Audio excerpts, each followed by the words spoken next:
Om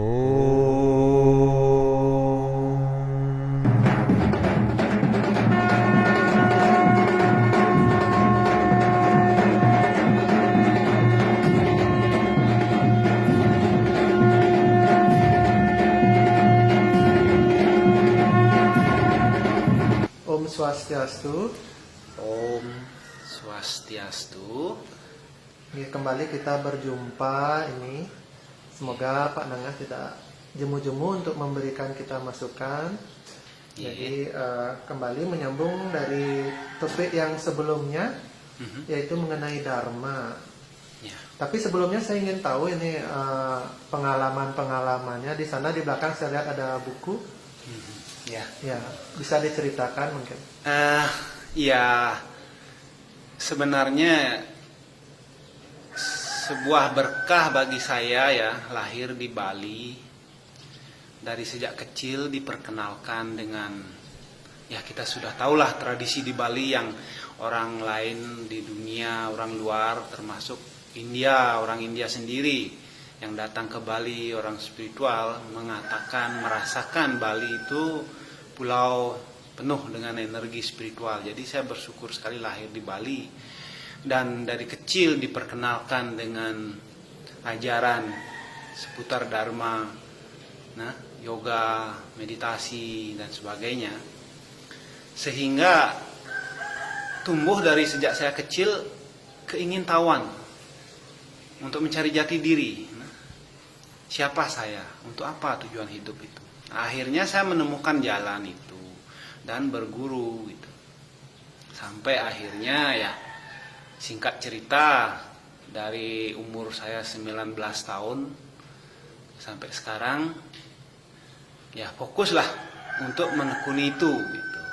Sudah menjadikan itu sebagai filsafat hidup dan jalan hidup. Jadi itu yang membuat saya merasa ya bersyukur dilahirkan sebagai manusia di Bali dan juga mendapat kesempatan sepenuhnya meniti jalan Dharma yang membawa saya kemana-mana ya.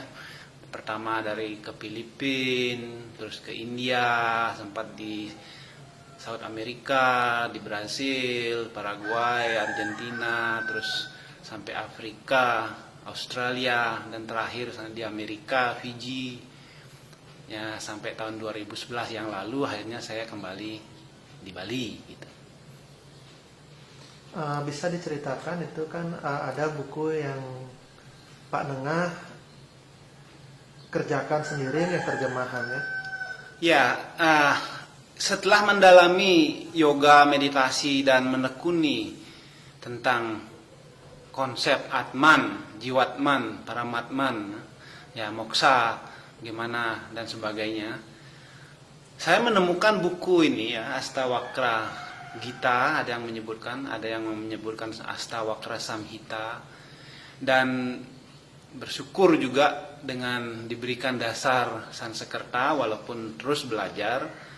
Jadi membaca buku itu saya merasa sangat tergugah dan inilah pengetahuan yang sejati, pengetahuan tentang diri.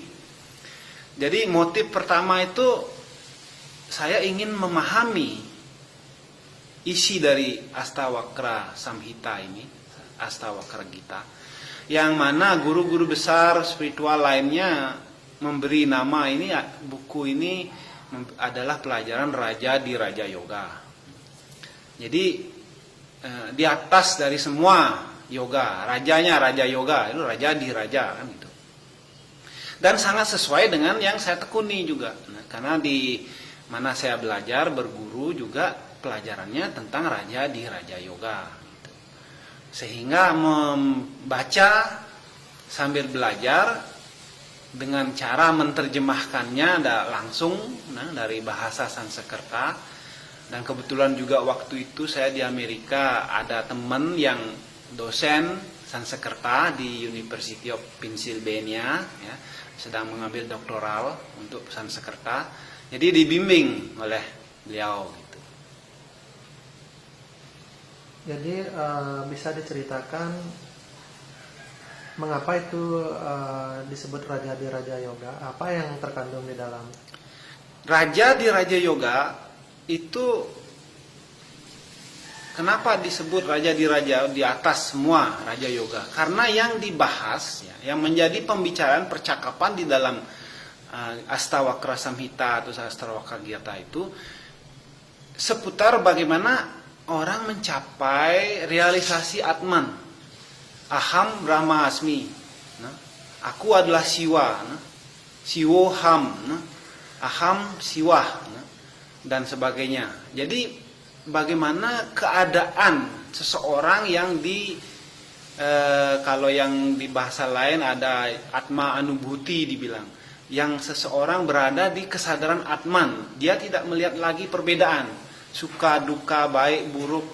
Nah, bahkan disebutkan perbedaan catur arta, dharma, arta, kama, moksa itu sudah tidak ada lagi, tidak ada subjek, tidak ada objek, tidak ada siwa, tidak ada Atman. Semua adalah satu. Gitu. Jadi intinya percakapannya itu aja. Gitu. Itu membuat saya betul-betul terhanyut. Nah, memang inilah yang kita cari. Inilah tujuan hidup. Ya, itu.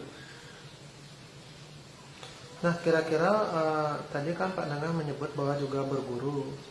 Sekarang ini kan banyak juga yang menyebut bahwa adalah salah berguru kepada orang asing. Itu bagaimana? Apa ada gurunya Pak Nangah orang asing? Jadi komplementari ya. Kita berbicara tentang berguru. Jadi saya terus terang aja. Ada 3 buku yang sangat saya kagumi, yang memberikan betul-betul, ya kalau bahasa Bali sesuluh. Guru Gita, Awadut Gita, dan Astawakra Gita. Yang isinya betul-betul memberikan arahan kita yang jelas. Nah, ketika bertanya tadi tentang guru, guru itu sendiri kalau kita mau paham, maka kita harus membaca guru kita. Jadi dalam guru kita dijelaskan siapa sih guru itu. Jadi tidak sembarang orang disebut guru.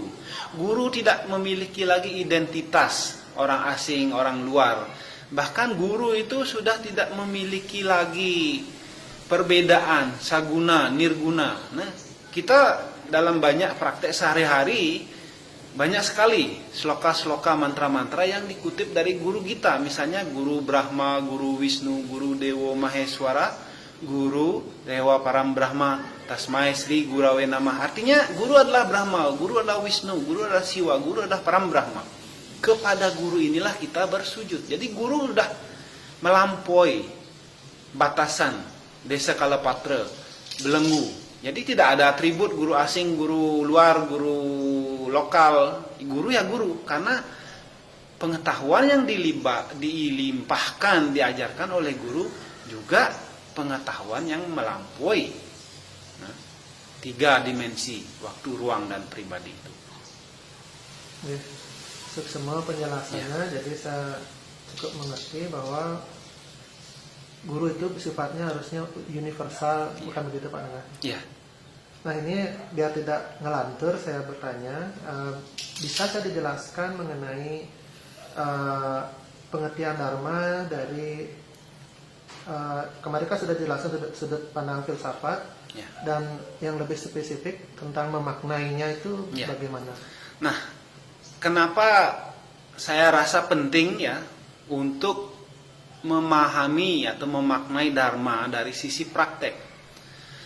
Karena pertama, dharma itu bukan hanya sekedar filsafat, tapi adalah filsafat hidup, semboyan hidup, slogan hidup, dan juga tujuan hidup. Jadi tujuan itu beda kan kalau kita belajar filsafat, teori ya. Tapi dharma ini bukan hanya filsafat, tapi juga tujuan hidup. Sehingga harus bisa dipraktekkan, harus memiliki nilai praktis. Makanya dalam definisi lain dikatakan acaranat dharma. Dharma adalah yang mengatur perilaku, bagaimana melakukan, bagaimana berbuat, bagaimana berpikir, bagaimana bertindak. Jadi set of conduct, ya acaranat. Nah, sehingga Nah, kembali lagi dari penjelasan filosofis Dharma itu, bahwa menjadi kesimpulan Dharma Atma Moksartam Jagaditaya Ca, bahwa Dharma yang setelah kita membahas berbagai sudut pandang, jadi kesimpulan dari Dharma yang kita ambil adalah terdiri dari Moksartam dan Jagadita. Ini yang nanti memiliki nilai praktis. Bagaimana nilai praktis dari Moksartam dan Jagadita itu? Yang juga sebagai tujuan. Karena kita perlu ingat dulu, ketika sesuatu adalah tujuan, maka sudah pasti tujuan itu adalah yang utama.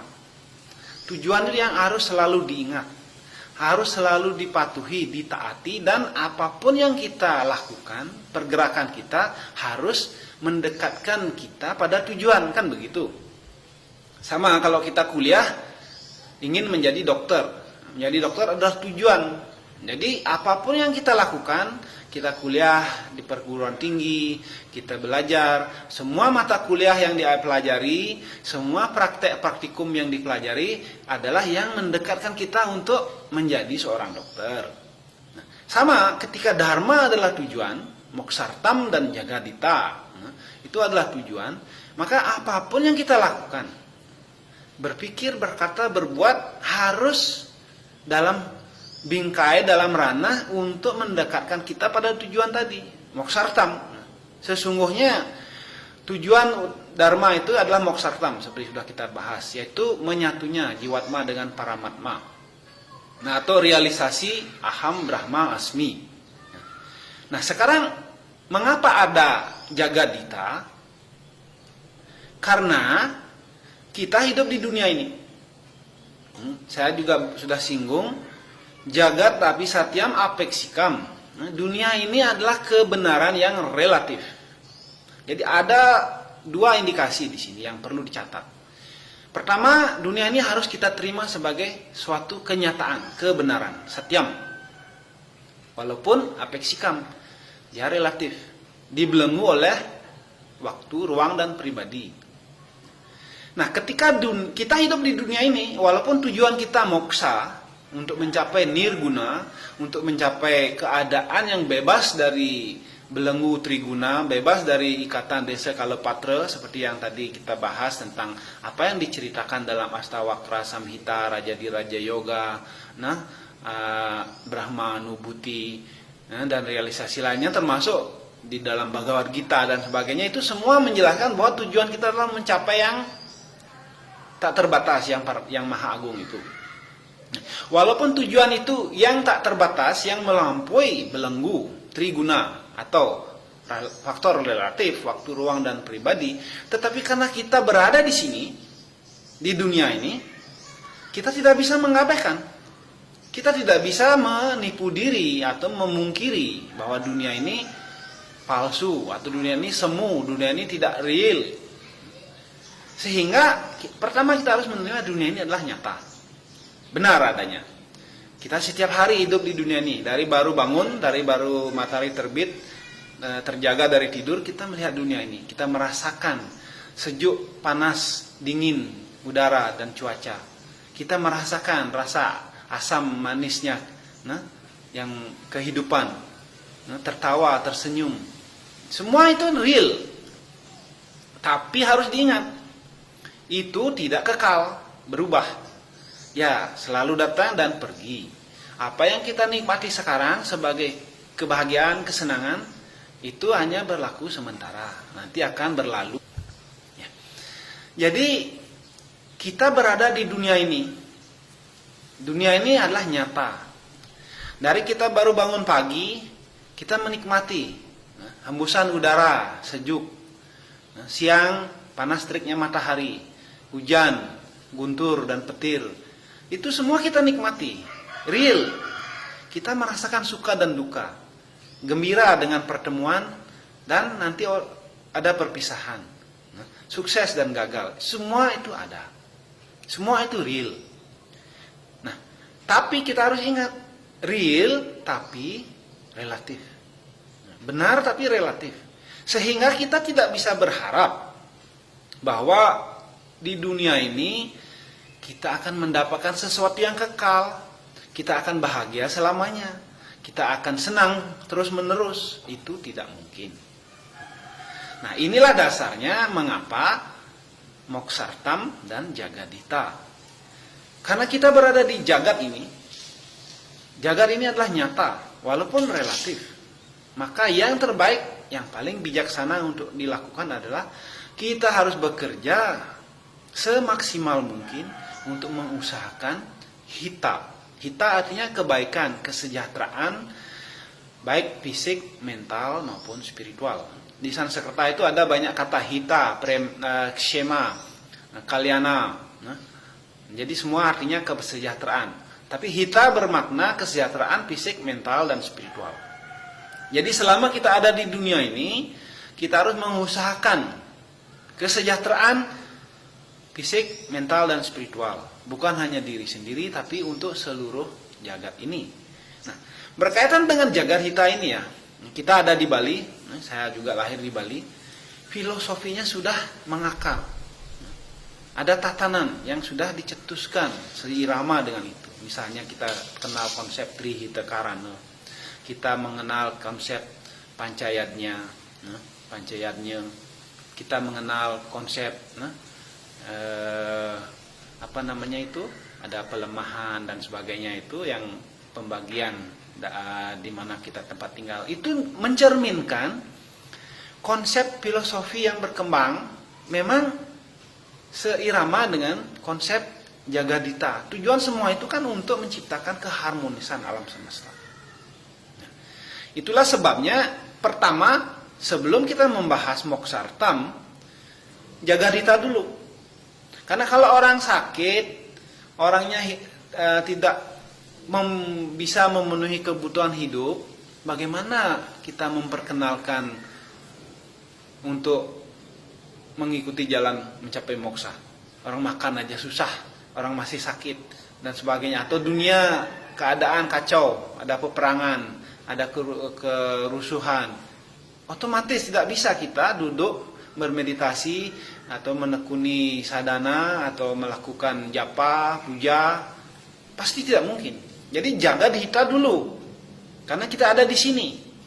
Nah, tujuan dari Jagadita itu untuk menciptakan agar kita, kalau konsep istilahnya itu physically fit, mentally developed, spiritually elevated. Secara fisik kita tuh sehat, fit. Secara mental kita develop, berkembang. Jadi pikiran kita nggak sempit lagi, pikiran kita terbuka, wawasan kita luas, kita melihat dunia ini tidak hanya dari perspektif diri sendiri yang kecil, tapi luas, alam semesta. Dan spiritually elevated, secara spiritual kita juga berkembang, maju. Nah, dengan terciptanya fondasi ini melalui Jagadita, tercipta sebuah masyarakat yang tadi sehat fisik, sehat mental, sehat rohani, maka mempelajari Atma Tattva, mempelajari diktat Dharma itu menjadi mungkin. Dan ketika kita berbicara tentang moksha, lagi kita harus tahap demi tahap. Sebagai contoh ya, misalnya cara yang diambil dalam hal untuk mencapai moksha, kita kan mengenal catur marga ya, bakti, karma, gyan, dan raja yoga. Sebagai contoh saja, nanti kalau itu dibahas luas sekali. Anggaplah sebagai contoh, orang mengambil jalan yoga marga. Nah, dalam yoga marga itu juga ada tahapan. Mulai dari, kalau kita lihat yang paling populer kan Astanga yoganya Patanjali. Yama, niyama, asana, pranayama, pratyahara, dharana, dhyana, samadhi. Bahwa pondasi daripada yoga adalah yama dan niyama. Kita harus kuat, memiliki moralitas yang tinggi. Yama niyama, pancayama dan pancaniyama, ahimsa, satya, asteya, brahmacara, prigraha, sauca, santosa, tapa, swadhyaya, iswara, pranidhana. Nah, semua itu adalah pondasi, pilar-pilar disiplin agar kita menata hidup kita dalam disiplin spiritual, yama dan niyama.